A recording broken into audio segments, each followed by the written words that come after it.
Oggi vi voglio presentare una idropulitrice particolare per uso privato.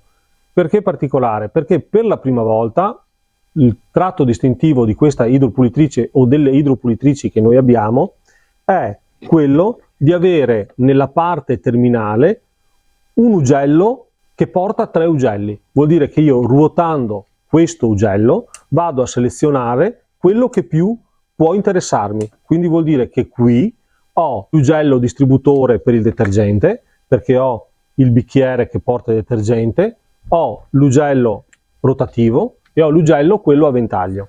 Ma non finisce qui, ho anche un'altra cosa che non hanno le altre idropulitrici.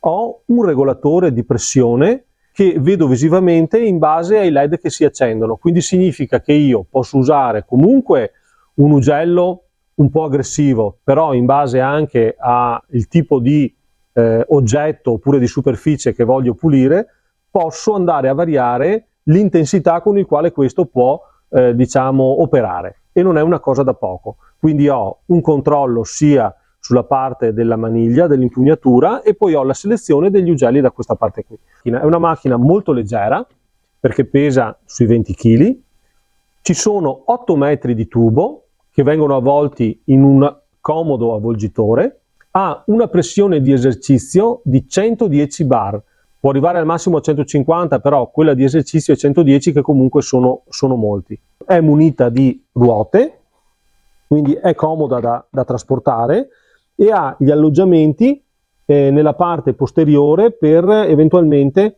parti della lancia. Comunque vi ricordo che anche nella lancia posso sempre aggiungere delle porzioni aggiuntive di lancia se voglio andare più in altezza, e anche posso aggiungere comunque delle porzioni di tubo se ho l'esigenza di dover lasciare la mia idropulitrice in un determinato posto e, che ne so, fare il giro attorno ad un mezzo, attorno al camper, in una parte della casa nella quale non vorrei che portarmi dietro la macchina.